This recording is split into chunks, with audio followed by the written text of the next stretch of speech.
خدمات مطبوعات باجخانه گمرک ولایت تاشکند روز 22 آگوست سال 2023 از مصادره مقدار بزرگ مواد مخدر در گذرگاه اویبک در مرز ازبکستان با تاجیکستان خبر داد. بنا به اطلاع این باجخانه از داخل یک ماشین تمغه مرسدس بنز بیش از 55 کیلو مواد مخدر پیدا کردند.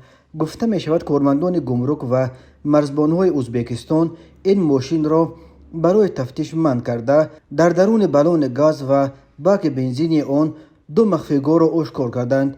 قاچاقبران در درون بالون گاز 49 بسته مواد مخدر و در درون باک بنزین 31 بسته نشعه را پنهان کرده بودند. تشخیص مرکزی باجخانه ازبکستان نشان داده است که در این بسته 52.8 کیلو حشیش، بیش از 2 کیلو هیروئین و در یک قوطی یا تیوبیک شیرش 950 گرم مواد مخدر سنتتیکی را جای کرده میخواستند به طور قاچاق به ازبکستان انتقال دهند. در رابطه با این حالت تفتیشات ادامه دارد. باجخانه ازبکستان خبر داد که از اول سال 2023 کارمندان این نهاد در عموم 298 کیلو مواد مخدر را دریافت و مصادره کردند.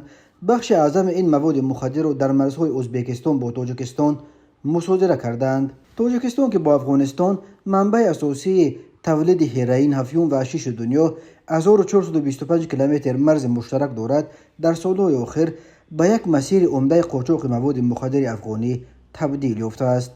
در نیمه اول سال 2023 در خود تاجیکستان از طرف مقامات قریب 2.5 تن مواد مخدر یافت و از گردش غیر قانونی گرفته شده است. اکثر این مواد مخدر مصادره شده را مواد مقتدر افغانی تشکیل می‌دهد.